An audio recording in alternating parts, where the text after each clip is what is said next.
Hi aspirants. So ಮತ್ತೊಂದು ಹೊಸ ವಿಡಿಯೋಗೆ ಸ್ವಾಗತ. ಸೊ ಇವತ್ತೇನು ಮಾಡೋಣಪ್ಪ ಅಂತಂದರೆ, ಸೊ ಒಂದು ನಿಮಿಷ, RRB NTPCಯಲ್ಲಿ ಕೇಳಿರುವಂಥ ಸೊ ಇಂಪಾರ್ಟೆಂಟ್ ಹ್ಯೂಮನ್ ಬಾಡಿ ಬಗ್ಗೆ ಸೊ ಸ್ವಲ್ಪ ನೋಡ್ಕೊಳ್ಳೋಣ. ಮಾನವನ ದೇಹದ ಅತಿ ದೊಡ್ಡ ಗ್ರಂಥಿ ಯಕೃತ್.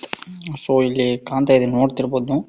ಸೊ ಲಿವರ್ ಏನಾಗಿರುತ್ತೆ, ಸೊ ಮಾನವನ ದೇಹದ ಅತ್ಯಂತ ದೊಡ್ಡ ಗ್ರಂಥಿಯಾಗಿದೆ. ಸೊ ಇದರ ಮಾಹಿತಿಯನ್ನು ನೋಡೋದಾದ್ರೆ, ಯಕೃತ್ ದೇಹದ ಅತ್ಯಂತ ದೊಡ್ಡ ಆಂತರಿಕ ಅಂಗ ಮತ್ತು ಗ್ರಂಥಿಯಾಗಿದೆ. ಇದು ಪಿತ್ತರಸವನ್ನು ಉತ್ಪಾದಿಸುತ್ತದೆ ಮತ್ತು ರಕ್ತವನ್ನು ನಿಷ್ಮುಕ್ತಗೊಳಿಸುತ್ತದೆ. ಅಂತಂದ್ರೆ ರಕ್ತ ಶುದ್ಧೀಕರಣ ಮಾಡ್ತದ ಅಂತಂದ್ರೆ ಯಕೃತ್ ಏನ್ ಮಾಡಿರುತ್ತೆ, ದೇಹದ ಅತ್ಯಂತ ದೊಡ್ಡ ಆಂತರಿಕ ಅಂಗ ಮತ್ತು ಗ್ರಂಥಿಯಾಗಿದೆ. ಇದು ಪಿತ್ತರಸವನ್ನು ಉತ್ಪಾದಿಸುತ್ತದೆ ಮತ್ತು ರಕ್ತವನ್ನು ವಿಷಮುಕ್ತಗೊಳಿಸುತ್ತದೆ. ಅಂದ್ರೆ ವಿಷಕಾರಿಯಾದಂಥ ರಕ್ತವನ್ನ ಹೋಗಲಾಡಿಸ್ತದ, ಶುದ್ಧ ರಕ್ತವನ್ನ ಮಾಡ್ತದ. ಇಲ್ಲಿ ಮಾನವದಲ್ಲಿ ರಕ್ತದ pH ಮೌಲ್ಯ ನೋಡೋದಾದ್ರೆ ಸೊ 7.4 ಇರ್ತದೆ. ಇದರ ಮಾಹಿತಿಯನ್ನು ನೋಡೋಣ.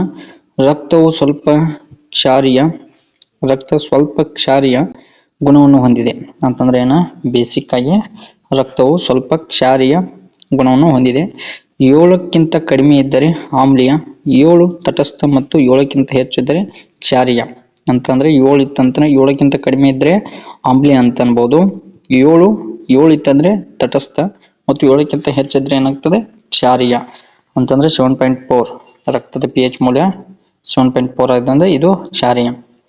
ಅದೇ 7%ಕ್ಕಿಂತ ಕಡಿಮೆ ಇತ್ತಪ್ಪ ಅಂತಂದ್ರೆ ಆಮ್ಲೀಯ, 7 ಇತ್ತಂತಂದ್ರೆ ಒಂದು ತಟಸ್ಥ ಮತ್ತು 7ಕ್ಕಿಂತ ಹೆಚ್ಚು ಇದ್ರೆ ಕ್ಷಾರೀಯ.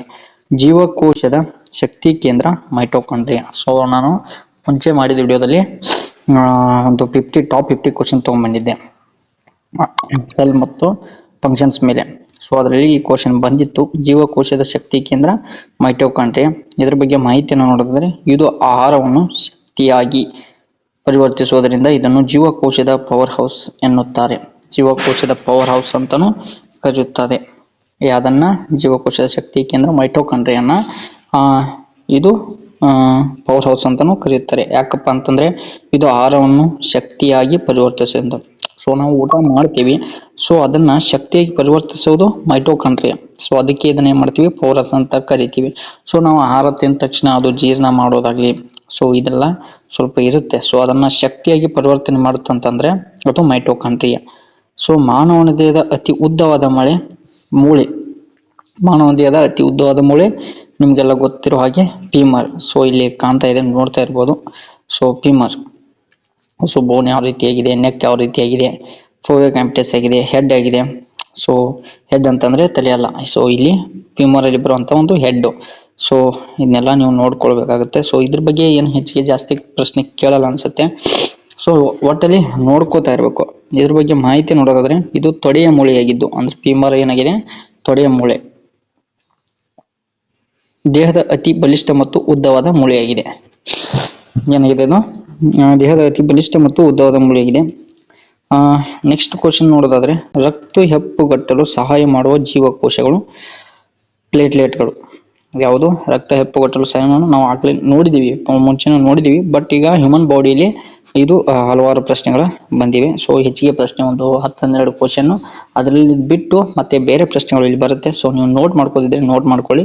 ಸೊ ಇಲ್ಲಪ್ಪ ನನಗೆ ನೋಟ್ಸ್ ಬೇಕು ಅಂತಂದ್ರೆ ಸೊ ಟೆಲಿಗ್ರಾಮ್ಗೆ ಜಾಯಿನ್ ಆಗಿ. ಸೊ ಟೆಲಿಗ್ರಾಮ್ ಲಿಂಕ್ ಬೇಕಂತಂದ್ರೆ ಕಾಮೆಂಟ್ ಮಾಡಿ.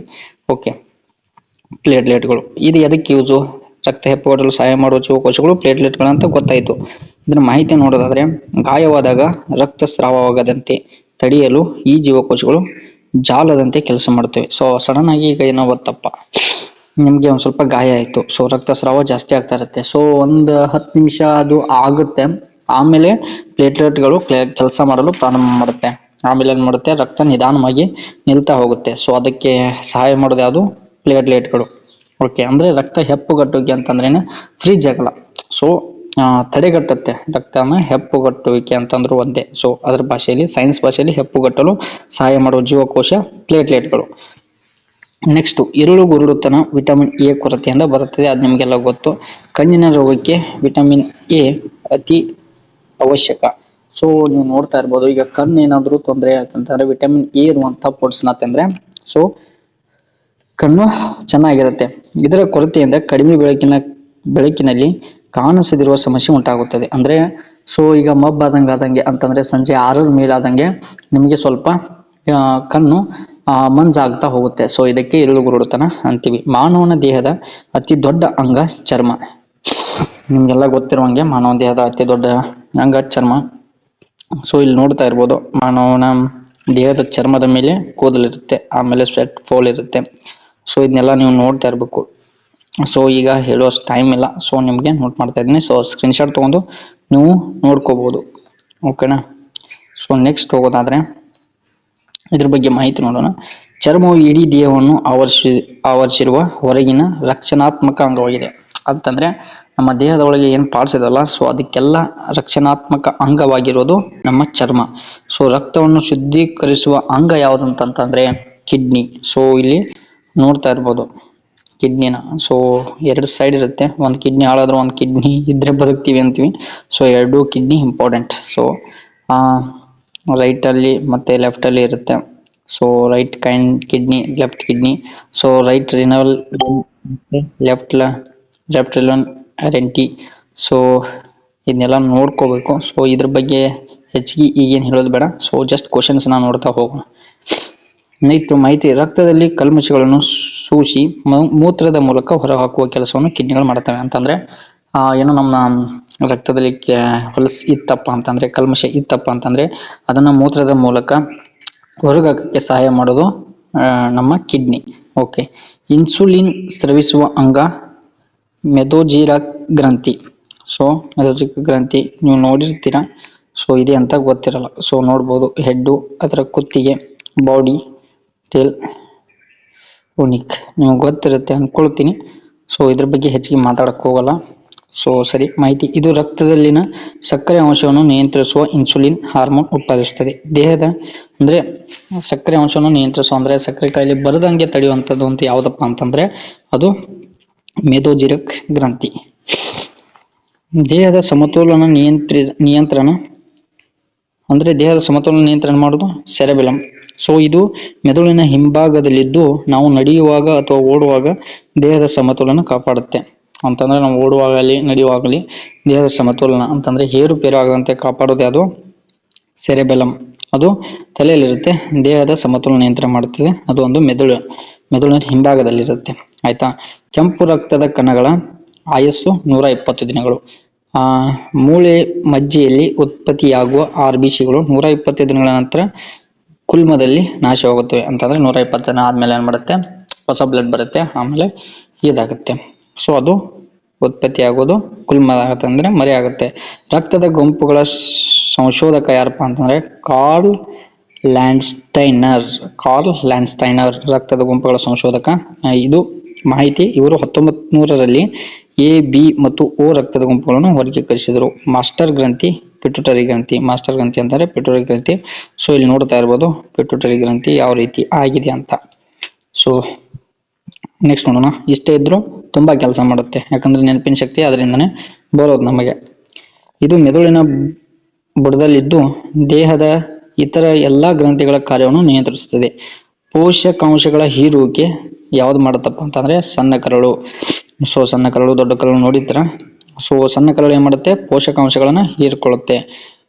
ಜೀರ್ಣವಾದ ಆಹಾರದಲ್ಲಿನ ಪೋಷಕಾಂಶಗಳು ರಕ್ತಕ್ಕೆ ಸೇರುವುದು ಇಲ್ಲಿ. ಅಂದ್ರೆ ನಮ್ಮ ಆಹಾರ ಏನ್ ತಿಂತೀವಲ್ಲ, ಸೊ ಅದನ್ನ ಪೋಷಕಾಂಶಗಳು ಏನಿರ್ತಾವಲ್ಲ ಅದನ್ನ ರಕ್ತಕ್ಕೆ ಸೇರಿಸೋದು ನಮ್ಮ ಸಣ್ಣ ಕರಳು. ಅತಿ ಚಿಕ್ಕ ಮೂಳೆ ಸ್ಟೆಪ್ಸ್. ಅಂದ್ರೆ ಇದು ಮಧ್ಯ ಕಿವಿಯಲ್ಲಿದ್ದು ಅಕ್ಕಿಯ ಕಾಳಿಗಿಂತಲೂ ಚಿಕ್ಕದಾಗಿರುತ್ತೆ. ಯಾವುದು ನಮ್ಮ ಅತಿ ಚಿಕ್ಕ ಮೂಳೆ ಸ್ಟೆಪ್ಸ್ ಏನಿರುತ್ತಲ್ಲ ಕಿವಿಯಲ್ಲಿ. ಸೊ ಇದು ಅಕ್ಕಿಯ ಕಾಳಿಗಿಂತಲೂ ಚಿಕ್ಕದಿರುತ್ತೆ, ಆದ್ರೂ ಕೆಲಸ ತುಂಬಾ ಮಾಡುತ್ತೆ. ಆಮ್ಲಜನಕ ಸಾಗಿಸುವ ವರ್ಣಕ ಹಿಮೋಗ್ಲೋಬಿನ್. ಆಮ್ಲಜನಕವನ್ನು ಸಾಗಿಸುವ ವರ್ಣಕ ಹಿಮೋಗ್ಲೋಬಿನ್. ಕೆಂಪು ರಕ್ತ ಕಣದಲ್ಲಿರುವ ಈ ಪ್ರೋಟೀನ್ ಶ್ವಾಸಕೋಶದಿಂದ ದೇಹದ ಎಲ್ಲಾ ಭಾಗಗಳಿಗೂ ಆಮ್ಲಜನಕ ಒಯ್ಯುತ್ತದೆ. ಏನ್ ಮಾಡ್ತದೆ, ಕೆಂಪು ರಕ್ತ ಕಣಗಳಲ್ಲಿ ಈ ಪ್ರೋಟೀನ್ ಶ್ವಾಸಕೋಶದಿಂದ ಅಂತಂದ್ರೆ ನಮ್ಮ ಉಸಿರಾಟದ ಕ್ರಿಯೆ ಏನಿರುತ್ತಲ್ಲ, ಆ ಉಸಿರಾಟದ ದೇಹದ ಎಲ್ಲಾ ಭಾಗಗಳಿಗೂ ಆಮ್ಲಜನಕನ ಒಯ್ತತಿ. ಉಸಿರಾಟದ ನಿಯಂತ್ರಣ ಮೆಡುಲ್ಲಾ ಆಬ್ಲಾಂಗೇಟ್ ಮಾಹಿತಿ. ಇದು ಮೆದುಳಿನ ಕಾಂಡದ ಭಾಗವಾಗಿದ್ದು ಹೃದಯ ಬಡಿತ ಮತ್ತು ಉಸಿರಾಟದಂತ ಅನೈಚ್ಛಿಕ ಕ್ರಿಯೆಗಳನ್ನು ನೋಡಿಕೊಳ್ಳುತ್ತದೆ. ಯಾವುದು ಮೆಡುಲ್ಲಾ ಗೇಟಾ ಓಕೆನಾ, ಗೇಟಾ. ಓಕೆ, ನೆಕ್ಸ್ಟ್ ಮೂಳೆಗಳನ್ನು ಜೋಡಿಸುವ ಅಂಗಾಂಶ ಲಿಗ್ಮೆಂಟ್. ಲಿಗ್ಮೆಂಟ್ ಏನ್ ಮಾಡುತ್ತೆ, ಎರಡು ಮೂಳೆಗಳನ್ನು ಒಟ್ಟಾಗಿ ಹಿಡಿದಿಡುವ ಸ್ಥಿತಿಸ್ಥಾಪಕ ಅಂಗಾಂಶವೇ ಲಿಗ್ಮೆಂಟ್. ಓಕೆ, ನೆಕ್ಸ್ಟ್ ನರಮಂಡಲ ಮೂಲ ಘಟಕ ನ್ಯೂರಾನ್. ನರಮಂಡಲದ ಮೂಲ ಘಟಕ ಯಾವುದು ಅಂತಂದ್ರೆ ನ್ಯೂರಾನ್. ದೇಹದಾದ್ಯಂತ ಸಂದೇಶಗಳನ್ನು ವಿದ್ಯುತ್ ಸಂಕೇತದ ರೂಪದಲ್ಲಿ ರವಾನಿಸುವ ಜೀವ ಕೋಶವಿದು. ಅಂತಂದ್ರೆ ವಿದ್ಯುತ್ ರೂಪದಲ್ಲಿ ಸಂಕೇತವನ್ನು ರವಾನಿಸುವುದು ಯಾವುದಪ್ಪ ಅಂತಂದ್ರೆ ಅದು ನ್ಯೂರಾನ್. ಓಕೆ, ಲಾಲಾರಸದಲ್ಲಿರುವ ಕಿಣ್ವ ಅಮೈಲೇಸ್ ಓಕೆನಾ, ಅಮೈಲೇಸ್. ಸೊ ನಾನು ಕನ್ನಡದಲ್ಲಿ ಓದ್ತಾ ಇದ್ದೆ, ಕನ್ನಡದಲ್ಲಿ ಟ್ರಾನ್ಸ್ಲೇಟ್ ಸಡನ್ಲಿ ಆಗಲ್ಲ, ಸೊ ಅದಕ್ಕೆ ಇಂಗ್ಲಿಷ್ ನೋಡಿದೆ, ಅಮೈಲೇಸ್. ಓಕೆ, ಇದ್ರ ಮಾಹಿತಿ ನೋಡಿದೆ, ಇದು ನಾವು ತಿನ್ನುವ ಪಿಷ್ಟವನ್ನು ಅಂದ್ರೆ ಸ್ಟ್ಯಾಚ್ ಅಂತ ಸಕ್ಕರೆಯಾಗಿ ಪರಿವರ್ತಿಸಲು ಜೀರ್ಣಕ್ರಿಯೆಯನ್ನು ಬಾಯಿಯಲ್ಲಿ ಆರಂಭಿಸುತ್ತದೆ. ಓಕೆನಾ, ಸೊ ಸರಿ, ಇವತ್ತಿನ ವಿಡಿಯೋ ಹೆಂಗ ಅನಿಸ್ತು? ಸೊ ಈಗ ಪಟ ಪಟ್ ಅಂತ ನೋಡ್ಬಿಡ. ಮಾನವದ ಅತಿ ದೊಡ್ಡ ಗ್ರಂಥಿ ಯಕೃತ್ತು. ಸೊ ಇಲ್ಲಿ ಏನ್ ಮಾಡುತ್ತೆ, ಯಕೃತ್ ದೇಹದ ಅತ್ಯಂತ ದೊಡ್ಡ ಆಂತರಿಕ ಅಂಗ ಮತ್ತು ಗ್ರಂಥಿಯಾಗಿದ್ದು ಇದು ಪಿತ್ತರಸವನ್ನು ಉತ್ಪಾದಿಸುತ್ತದೆ ಮತ್ತು ರಕ್ತವನ್ನು ವಿಷಮುಕ್ತಗೊಳಿಸುತ್ತದೆ. ರಕ್ತದ pH ಮೌಲ್ಯ ಎಷ್ಟಿರುತ್ತೆ? 7.4. ಜೀವಕೋಶದ ಶಕ್ತಿ ಕೇಂದ್ರ ಮೈಟೋಕಾಂಡ್ರಿಯಾ. ಸೊ ಮಾನವನ ದೇಹದ ಅತಿ ಉದ್ದವಾದ ಮೂಳೆ ಫೀಮರ್. ಸೊ ರಕ್ತ ಹೆಪ್ಪುಗಟ್ಟಲು ಸಹಾಯ ಮಾಡುವ ಜೀವಕೋಶಗಳು ಪ್ಲೇಟ್ಲೆಟ್ಗಳು. ಈರುಳ್ಳಿಗಳು ವಿಟಮಿನ್ ಎ ಕೊರತೆ. ಮಾನವನ ದೇಹದ ಅತಿ ದೊಡ್ಡ ಅಂಗ ಚರ್ಮ. ರಕ್ತವನ್ನು ಶುದ್ಧೀಕರಿಸುವ ಅಂಗ ಕಿಡ್ನಿ. ಸೊ ಇನ್ಸುಲಿನ್ ಸ್ರವಿಸುವ ಅಂಗ ಮೆದೋಜೆರಿಕ್ ಗ್ರಂಥಿ. ಇನ್ಸುಲಿನ್ ಸ್ರವಿಸುವ ಅಂಗ ಅಂತಂದ್ರೆ ಮೆದೋಜೆರಿಕ್ ಗ್ರಂಥಿ. ಸೊ ದೇಹದ ಸಮತೋಲನ ನಿಯಂತ್ರಿಸುವುದು ಸೆರೆಬೆಲಮ್. ಸೊ ಇದು ಮೆದುಳಿನ ಹಿಂಭಾಗದಲ್ಲಿರುತ್ತೆ. ಕೆಂಪು ರಕ್ತ ಕಣಗಳ ಆಯಸ್ಸು 120 ದಿನಗಳು. ರಕ್ತದ ಗುಂಪುಗಳನ್ನು ಸಂಸ್ಥೆ ಕಾರ್ಲ್ ಲ್ಯಾಂಡ್ಸ್ಟೈನರ್ 1900ರಲ್ಲಿ ಎ, ಬಿ ಮತ್ತು ಓ ರಕ್ತದ ಗುಂಪುಗಳನ್ನು ವರ್ಗೀಕರಿಸಿದ. ಮಾಸ್ಟರ್ ಗ್ರಂಥಿ, ಪಿಟ್ಯುಟರಿ ಗ್ರಂಥಿ. ಪೋಷಕಾಂಶಗಳ ಹೀರುವಿಕೆ ಸಣ್ಣ ಕರಳು. ಸೊ ಅತಿ ಚಿಕ್ಕ ಮೂಳೆ ಸ್ಟೆಪ್ಸ್, ನಿಮ್ಗೆ ಗೊತ್ತಾ ಇರುತ್ತೆ. ಆಮ್ಲಜನಕ ಸಾಗಿಸುವ ವರ್ಣಕ ಹಿಮೋಗ್ಲೋಬಿನ್. ಸೊ ಉಸಿರಾಟದ ನಿಯಂತ್ರಣ ಮೆಡಲ್ಲಾ ಆಬ್ಲಾಂಗೇಟಾ. ಸೊ ನೆಕ್ಸ್ಟ್ ಮೂಳೆಗಳನ್ನು ಜೋಡಿಸುವ ಅಂಗಾಂಶ ಲಿಗ್ಮೆಂಟ. ಸೊ ನರಮಂಡಲ ಮೂಲ ಘಟಕ ನ್ಯೂರಾನ್. ಸೊ ಲಾಲಾರಸದಲ್ಲಿರುವ ಕಿಣ್ವ ಅಮೈಲೈಸ್. ನೆಕ್ಸ್ಟ್ ಇದೆಲ್ಲ ನಿಮಗೆ ಈ ವಿಡಿಯೋ ಇಷ್ಟ ಆದರೆ ಸೊ ದಯವಿಟ್ಟು ಲೈಕ್ ಮಾಡಿ. ಸೊ ನೆಕ್ಸ್ಟ್ ಮುಂದೆ ಇದೇ ರೀತಿ ವಿಡಿಯೋ ಬೇಕಾದರೆ ಸೊ ದಯವಿಟ್ಟು ಕಾಮೆಂಟ್ನಲ್ಲಿ ತಿಳಿಸಿ. ಓಕೆ, ಧನ್ಯವಾದಗಳು, ಬಾಯ್.